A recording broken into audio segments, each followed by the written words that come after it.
watching Where Are They Now with your host, Dianne Hart. Now here's Dianne.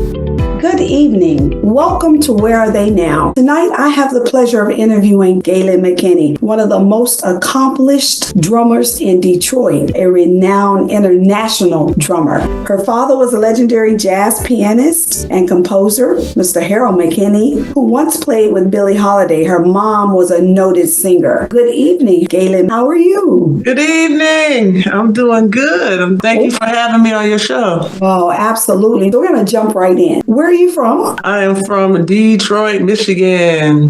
What part? I grew up in Highland Park. Went to Highland Park High School. HP for life. I've read your bio. I know a lot more about you than you might think, girl. I understand that you've been playing since you were about 2 years old. Yeah, I started at 2, and the way that came about was my mother said I was always very active when she was carrying me. I was always moving around, and even my father, said something about him sleeping next to her, and he kept feeling something in his back. He nudged my mother and was like, "Gwen, what you want?" And she didn't say anything. And so after a while, he went back to sleep, and then it started happening again. And he woke up. He said, "Gwen." She said, "What are you talking about?" He said, "You keep tapping me in my back." And she was like, "That is not me. It's the back of me." So apparently, I was destined to do this. So finally, they came up with the thought, let's get her something to beat on. So they bought me a little drum set. I still remember that set, even though I was 2 years old. That set is very vivid in my head right now. So I played on that set until I was 9. And then when I got 9, well, obviously I had gotten bigger. So my father decided it was time to upgrade to a big girl kit. So he bought me a regular size drum set. And I played on that set the time I was 9. So I got another set at 16. So were you playing professionally at all during those years? No, I wasn't playing professionally until I turned 18. I did sit in with some pretty noted artists like Grant Green. I sat in with him when I was about 9 years old. And I didn't even know who he was at the time. I didn't find out till later who I'd actually sat in with. So it was really something looking back, that, wow, I actually sat in with Grant Green. Till I was 18, I started playing professionally with my father and my mother. I would play with her too. So you've been playing all your life.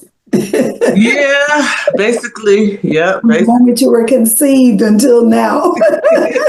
I tell people the drums chose me. Sounds like it. So when you turned 18, who did you begin to play with then? You continue to play with your parents sometime? Yeah. Who else did you begin to play with? Oh, I play sometimes with Marcus Belgrave, Ralph Armstrong. Most of the gigs were with my father and my Uncle Ray and Marcus Belgrave. Sometimes I think I did a couple of things with Mundo Harrison. Then I went off to college. I left Detroit. I didn't really come back until I was about 25. A couple of times I played with Larry Smith up in Pontiac when I was in school there. And then I started going back to Detroit at 25 is when I met Mickey Braden, who wanted to put together a band with me, Marion Hayden, and Alina Moore at Burt's when it was on Jefferson. That started my journey with Straight Ahead. So Straight Ahead was a band that you were a part of? Yeah, actually, I'm still a part of that band. Oh. Yeah, we still play. We still play together. Well, our first major gig was at the Detroit Jazz Festival, which was called the Montreal Festival back in 88. 89 or 90, we ended up going to Switzerland and in an exchange program between Switzerland and the Montreal Jazz Festival here in Detroit, because we were like the sister festival, because there was Montreal, Switzerland, and then we were calling ours Montreal Jazz Detroit. So we did an exchange, and so a Switzerland group came here, and we went to Switzerland. I think that might have been my first major out-of-town trip. And somebody heard us rehearsing and decided to put us on the main stage. Wow. And the main stage, we were opening up for an artist named Ofer Hausen, I think it was the name. And the other act was Nina Simone. Wow. So we were opening up for Nina Simone. It was like, oh my God. And we were terrified. I should say for myself, I know I was terrified. And when that curtain opened, those people were staring at us like, who are these ladies? Because no one knew who we were. The crowd was staring at us. We dove into our first song, and we played that show like our lives depended on it. We got to the end of the show, Uh-huh. And we hit the last note, and there was silence for about 5 seconds. And then all of a sudden they went, Oh no. oh my God, it actually startled us because they all of a sudden, it was just so weird. I don't know if they were in shock for a second, but they was just stomping their feet and clapping. The guy who was running the festival, he came back out to, get ready to announce the next act. And he was trying to calm them down for 5 minutes. And he's like, okay. They'll be performing again. That was a success. About a year or so later, I was at a Big Boy, the one that's on Jefferson, and ran into Sylvia Moy, who was a legendary writer for Motown, and she owned that studio on Webb. And I ran into her, and she said, "Hey, I've been hearing good things about your group, and I got some people I'd like to." Send your music to. And she said, you got any video or something? And just so happened that I had that video in the car. I said, well, I do have a video, and it's my only copy. It's the only one I have. And she was like, I'll make sure, I promise you, I'm going to give it back to you, I promise. I said, okay. And so I gave it to her. She turned it over to Kevin Woodley. She handed it over to him, and he was with Sony Records. So, and in between that time, we had won the Sony Innovators Award, somewhere in between all of that. And so he took our stuff to Sony. Then he left Sony and took us and our stuff with him and took it over to Atlantic. And that's how we got signed to Atlantic. Oh, okay. Yeah. Let me ask you, do you write music? Yes, I do write music. I actually have compositions on 3 or 2 CDs. One CD is a project of my father's music that's called McKinfolk, The New Beginning. The other 2 CDs I have one is called It's About Time, and the other one is called Zoot Suit Funk, which is the one I just released in 2021. Those 2 CDs have my original compositions on there. And actually, straight ahead, the CDs that we did for Atlantic, I have original music on there too. Yeah. So do you write for others? Yes, I have written for others. I've also, I just recently did an arrangement of a song that a friend of mine wrote.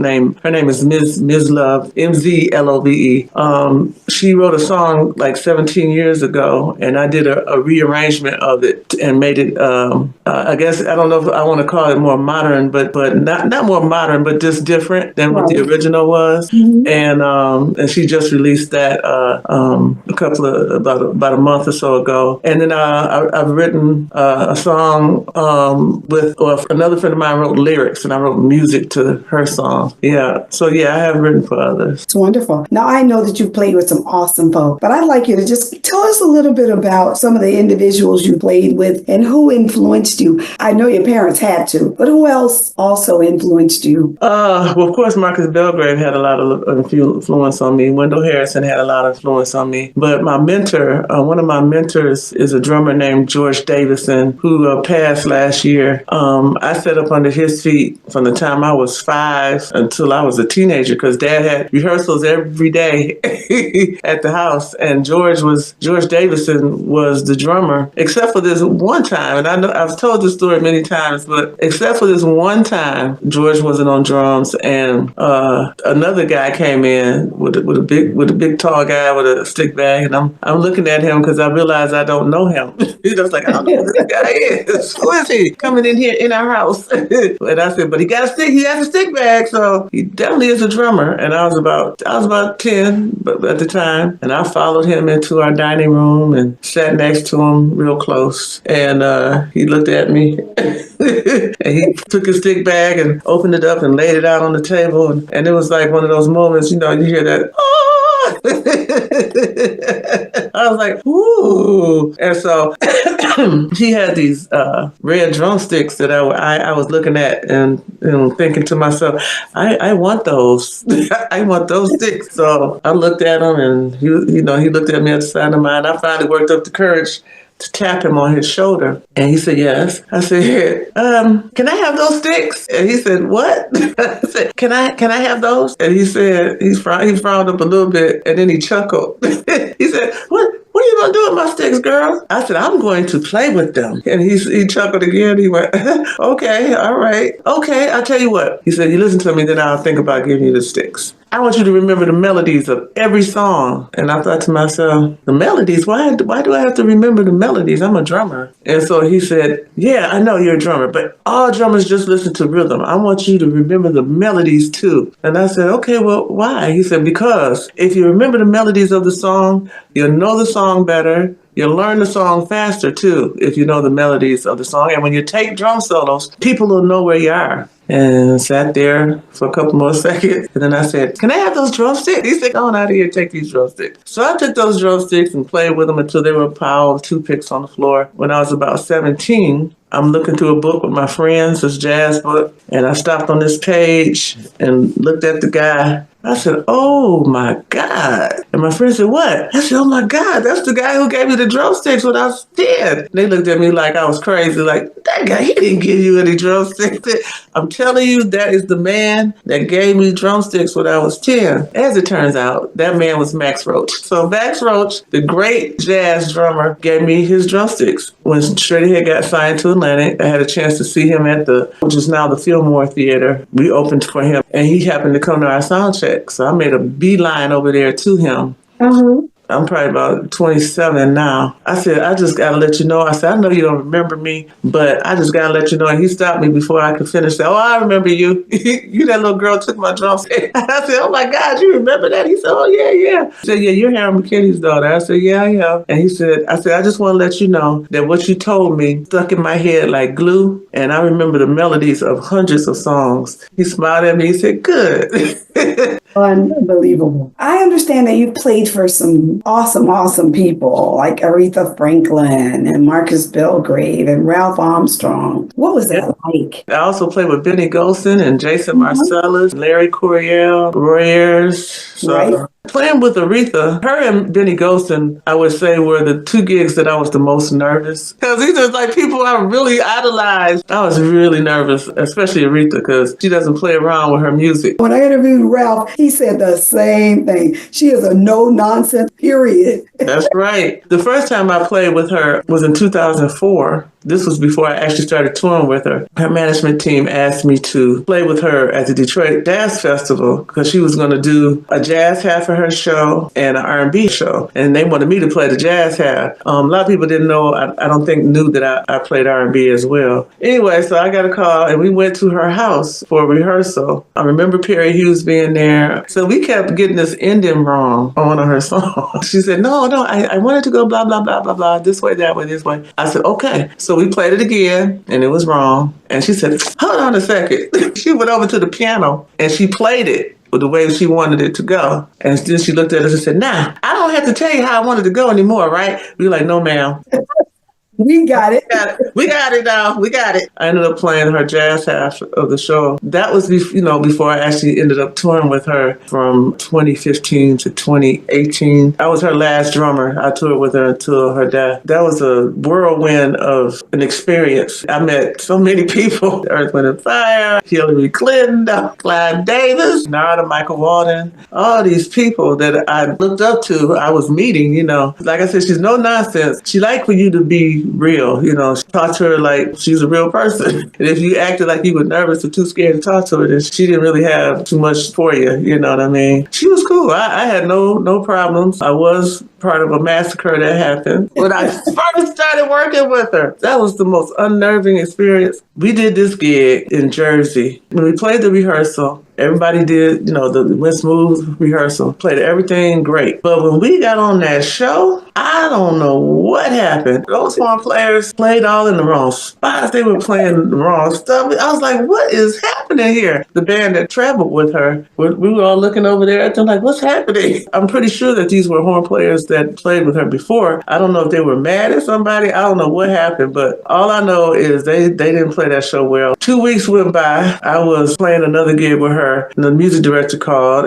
at 10 o'clock morning, come on down and meet us in the lobby. I said, okay. So I went down there, 10 o'clock on the nose, and I'm sitting there, and I see a group of people sitting over there about two, 3 tables down. And I said, where are they at? And so finally, after about 10 minutes, somebody walked over and said, do you play drums for Miss Franklin? I said, yeah. He said, oh, well, we're all over here, which was the table I was looking at 2 or 3 tables down, but I didn't know anybody. And I said, well, who are you? And he said, well, I'm the music director. I was like, okay. The whole band was gone, except for me. I was like, that was a very unnerving experience because I was comfortable with the other band, and then now there's a whole group of people I don't even know. It was crazy. We ended up touring, those 3 years with her, basically. Right. Yeah. Well, we're going to take a break and we're going to listen to your song called Space Goddess. Then when we come back on the other side, we'll talk a little bit about that song. Okay.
Welcome back to Where Are They Now? I'm your host, Dianne Hart. My special guest tonight is Miss Gayelynn McKinney. What a bad jam. So now tell me a little bit about what inspired Space Goddess. I wrote that song actually when I was in college. I played it live many times with my groups. I never had a chance to record it. I decided that I would record it and put it on this latest record. As far as the name goes, it felt like that song felt like a journey to me, like a traveling. When I ended live, I kind of ended in a way where it's like we're landing now. There was already a sun goddess out there. So didn't want to call it that. It felt like travel to me, so I ended up calling it Space Goddess. Okay, that's a bad jam. So let's talk a little bit about where can your fans find you out on? What social media platforms can they find you on, and how will you be listed on those platforms? You can find me under my name, Gayelynn McKinney, Gayelynn McKinney. My name is connected to my Facebook page, connected to my Instagram page. I don't really get on Twitter that much, so don't worry about going over there. And neither do I, so not much. I mean, I have a Twitter page, but I haven't been on it here lately at all. Yeah, I don't even remember when the last time I went over there. But I spend most of my time on Facebook and Instagram. And I also have another page, which is called the Women Who Drum Festival page. I have an Instagram page and a Facebook page for that as well. And also a website for the Women Who Drum Festival. You can find information about the festival on those pages. I'd like you to do me a favor. If you could give any advice to up-and-coming individuals, whether they're drummers or singers, what would be some advice you would give to some of them about this industry? It's changed so much. The internet brought a whole lot of changes to the way we make money as musicians now. Before people would buy CDs and you could only exclusively get the music from either buying it from the artist or buying it from the store. Right. But now, when the streaming platforms came into the picture, Spotify, Amazon, and Pandora, and all these streaming sites, it made it really difficult for us to make money at our music, because now they can just go and stream it, and they don't really have to pay for it. And Spotify, you have to get a million. If you get a million streams, that's getting you $1,500 or something like that. It's like extremely difficult to make money selling your music unless you find a way to just don't put it on. If you decide, well, I'm just not going to put it on these streaming platforms, I'm just going to put it on Apple Music where they have to download it. That's one way you can make sure your music sells. The only problem with that is a lot of these younger people, they're going straight to the streaming sites. And if your music's not there, they may or may not download your music on Apple iTunes. It's difficult to try to get your music sold, but the advice I would give to help the process and to get followers, because now a lot of your touring work depends on your presence in social media. You got to get your numbers up on social media and try to get a nice following so that people feel like, oh, well, she's got a whole bunch of followers on Instagram and Facebook. She'll probably sell tickets for the show. This is what the promoter is looking at. Right. And so I would say, make sure you get a good social media presence. I wish I had come up a little later. I would have had probably a bigger social media presence than I have now. I'm still working on the building part. But have a good social media presence. Have a good booking agent who believes in what you're doing, is willing to take the time to, help you get work. Because it is a lot of work. You have to stay on the phone. You have to call people back. Then if people don't answer, you got to keep emailing them, or calling them or emailing them until you get a response. And it's a lot to do. And so if you have a good booking agent that wants to help you do that, that's a good thing to have. If you're putting out a record, one way you get your social media presence up and your downloads or whatever, you have to have a good promoter. Promoters are extremely expensive, if you want a really good one. Or if you got someone who's just willing to do it for you, that's great. But if you don't, if you put out music, you have to have a promoter now, because there's so much music being inundated now into the world via internet and streaming and all that. People are putting out stuff all the time. So you got to try to get past those people and get heard. Right.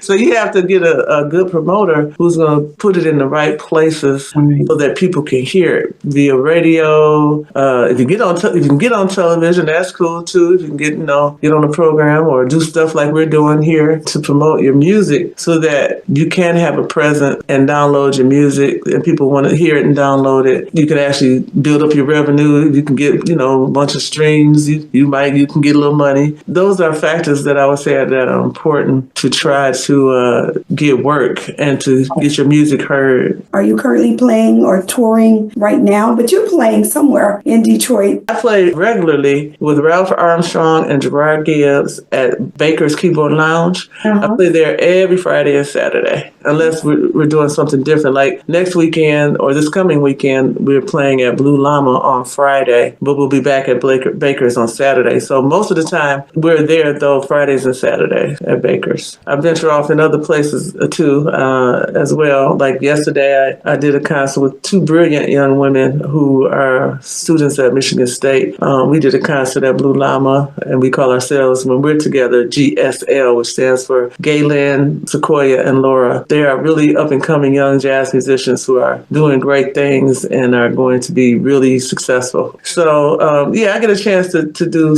other things, and had a chance to go to Brazil and South Africa last year. That was nice. Well, you are an awesome, awesome sister. I can tell you that. I had the opportunity to hear you play not long ago when I was in Detroit. That's right. So you burn up the drum. Oh, thank you. I was who is that, Thomas? Who is that? I gotta interview her. He was like, that's Gayelynn.